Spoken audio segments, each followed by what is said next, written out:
जय माँ आदिशक्ति जगत जननी जगदम्बा।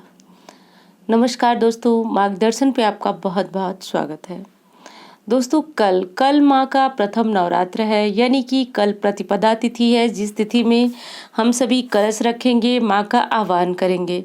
दोस्तों मैं आपको बताऊंगी कि कल के दिन माँ की पूजा की विधि क्या है, माँ को कौन सा भोग लगाना है और माँ को किस रंग के वस्त्र पहनकर यदि आप पूजा करते हैं तो आपको अधिक लाभ की प्राप्ति होगी। इससे पहले एक चीज़ आपको बता दूं कि माँ के अलग अलग स्वरूपों की पूजा इन नवरात्रि के 9 दिनों में होती है। देखिए, आपको ये बात जरूर पता होगी कि माता का स्वरूप ही ये 9 स्वरूप है और 9 शक्तियों की 9 अलग अलग तरीके से, यानी अलग अलग स्वरूपों में हम 9 दिनों तक माँ की आराधना करते हैं। परंतु अगर आप माँ की किसी एक शक्ति के स्वरूप की भी आराधना करें तो माँ के 9 स्वरूपों की आराधना हो जाएगी। पर नवरात्रि एक ऐसा त्योहार है जिसमें हम माँ की अलग अलग शक्तियों का आह्वान करके, पूजन करके और उनके मंत्रों का जप अगर करते हैं तो हमें और अधिक लाभ की प्राप्ति होगी। तो इसी विषय पे आज की ये वीडियो है। तो देखिए, कल जो है प्रतिपदा है। कलश स्थापना के बाद माँ शैलपुत्री का ये संपूर्ण दिन ही होगा। तो माँ शैलपुत्री कौन थी और इनकी पूजा विधि, इनको भोग क्या लगाना है, किस रंग के वस्त्र यदि आप धारण करके पूजा करते हैं तो आपको अधिक लाभ की प्राप्ति होगी। माँ का मंत्र कौन सा आपको जपना है, तो देखिए, माँ शैलपुत्री जो है उनकी सवारी बैल है, यानी कि माँ को बैल की सवारी जो है वह पसंद है। और दूसरी चीज कि माँ का जो वस्त्र है वो सफेद रंग का, यानी उन्होंने जो वस्त्र धारण किया है वो सफेद है। अब आप समझ गए होंगे कि मैं माँ के किस स्वरूप की बात कर रही हूँ। तो दोस्तों हाँ, मैं माँ के पार्वती स्वरूप की बात कर रही हूँ। जैसा कि आप सभी को पता है कि इनका जन्म जो है पर्वतराज हिमालय के यहाँ हुआ था, इसीलिए इनका नाम जो है हिम की पुत्री होने के कारण, यानी कि शैल की पुत्री होने के कारण इनका नाम जो है शैलपुत्री पड़ा। तो आज के दिन की आराधना माँ शैलपुत्री के नाम और माँ शैलपुत्री के मंत्रों का ही आपको जप करना है। दोस्तों शास्त्र में ऐसा वर्णन मिलता है कि जब दक्ष ने माता सती का शिव जी का अपमान किया तो दक्ष के हवन कुंड में माता सती ने अपने प्राणों की आहुति दे दी।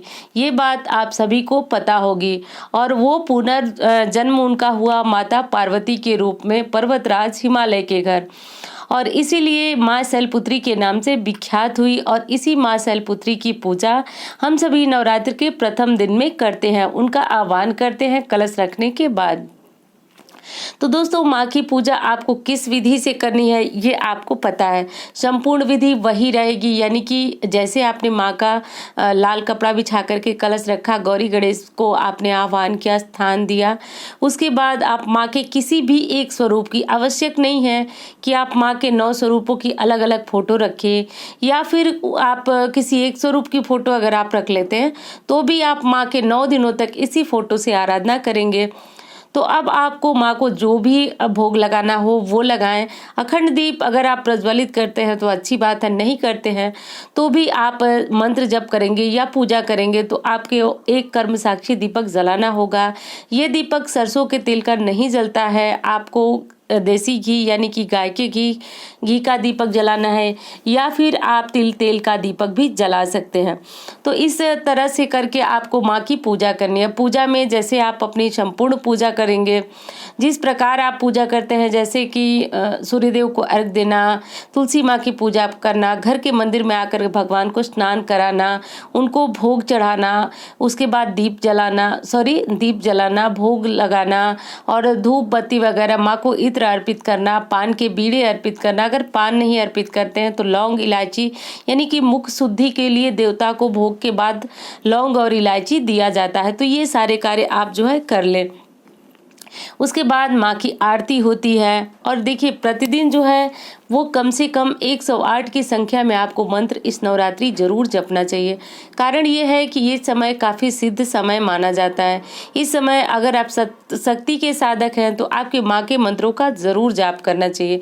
तो चाहे तो आप कोई एक मंत्र प्रथम दिन नवरात्रि के शुरू करके और लास्ट 9 दिनों तक आप इसी मंत्र का जप कर सकते हैं, या आप माँ के अलग अलग स्वरूपों का मंत्र भी जप कर सकते हैं।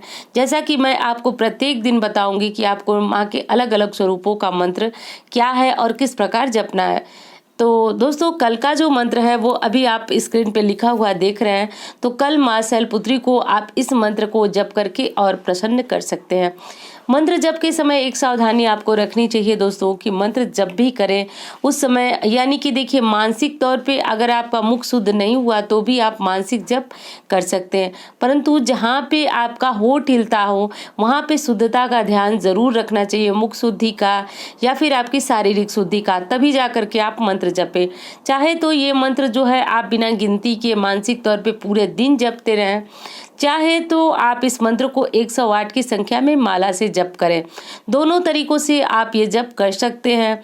और माला से अगर करते हैं तो एक चीज़ का ध्यान रखें कि आधी अधूरी माला न जपें, यानी कि कम से कम 108 की संख्या में ही ये मंत्र आपको जपना चाहिए। माँ को जो भोग लगाना है वो किस चीज़ का लगाना है दोस्तों, इसका बहुत बड़ा विधान है, यानी कि इससे माँ अत्यधिक प्रसन्न होती हैं जब हम उनके 9 स्वरूपों का अलग अलग भोग अर्पित करते हैं। तो माँ का अलग कल के स्वरूप यानी शैलपुत्री स्वरूप को आप क्या भोग अर्पित करेंगे, तो गाय के घी का भोग माँ को लगाया जाता है। दोस्तों शास्त्र की ऐसी मान्यता है कि अगर आप गाय के घी का भोग माँ को लगाते हैं तो इससे लंबी बीमारी, कर्जा, ऋण, रोग, रिपू सब प्रकार की तकलीफें जो है वह दूर हो जाती हैं। तो दोस्तों आप माँ को देखिए किसी भी बर्तन में आप माँ को भोग लगा सकते हैं। तो सोना चांदी जो है अगर आपके पास हो, वैसे तो ये धातु काफ़ी महंगी है, पर अगर हो तो आप इनमें इसकी कटोरी में सोने या चांदी की कटोरी में माँ को भोग लगाइए। परंतु पीतल या फिर कांसा ये सारी चीज़ें हमको बहुत आसानी से मिल जाती हैं। तो इस कटोरी में थोड़ा सा घी लें और बड़े प्रेम से माँ को अर्पित करें। इसके बाद ये प्रसाद जो है पूरे घर में बांटे। और दोस्तों ऐसी मान्यता है कि घी का भोग अर्पित करने से लंबी बीमारियों से मुक्ति मिलती है, रोग, ऋण मतलब सब प्रकार की जो संपन्नता है वो आती है माँ शैलपुत्री स्वरूप को भोग अर्पित करने से, गाय के घी का। तो इस बात का आपको जरूर ध्यान रखना चाहिए। दोस्तों माँ की आराधना जो है विशेष तौर पे जो साधक करे वो पीले रंग का वस्त्र पहन करके यदि कर रहे हैं माँ शैलपुत्री की आराधना तो इससे उनकी विशेष कृपा प्राप्त होती है। तो अगर पीले रंग का वस्त्र आप पहन सकते हैं तो आज के दिन माँ को प्रसन्न करने के लिए पीत वस्त्र जरूर धारण करें। और दोस्तों मैंने बताया कि आपको माँ की पूजा करने की विधि क्या है, तो बिल्कुल भी आप भ्रमित ना हो कि माँ के अलग अलग स्वरूपों की पूजा करने की आपको आवश्यकता है। आप जो है माँ के किसी एक स्वरूप की फोटो मूर्ति रखें। दूसरी चीज़ ये है कि देखिए आप माँ के किसी भी स्वरूप की आप पूजा करें, पर मन में जो मंत्र मैं बताती जा रही हूँ, अगर आप माला पे किसी और मंत्र का जप कर रहे हैं तो मन में आप मानसिक रूप से इन मंत्रों का जप करेंगे तो भी आपको माँ की विशेष कृपा मिलती है। तो अगर इन 9 दिनों में आपने माँ के अलग अलग स्वरूपों को अगर मना लिया तो समझिए कि जीवन धन्य हो गया। इस बात का आप जरूर ध्यान रखिए और माता के शैलपुत्री स्वरूप को ध्यान कीजिए और ध्यान करते हुए आप नवरात्रि का प्रथम दिन बिताइए। दोस्तों कल की वीडियो में आप जानेंगे कि नवरात्रि में दूसरे दिन किस स्वरूप की पूजा होगी, मंत्र, भोग और किस रंग का वस्त्र जो है पहन करके आपको पूजा करना है। और ये मतलब इससे जुड़ी हुई संपूर्ण जानकारियां आपको इस वीडियो में प्राप्त होंगी। धन्यवाद।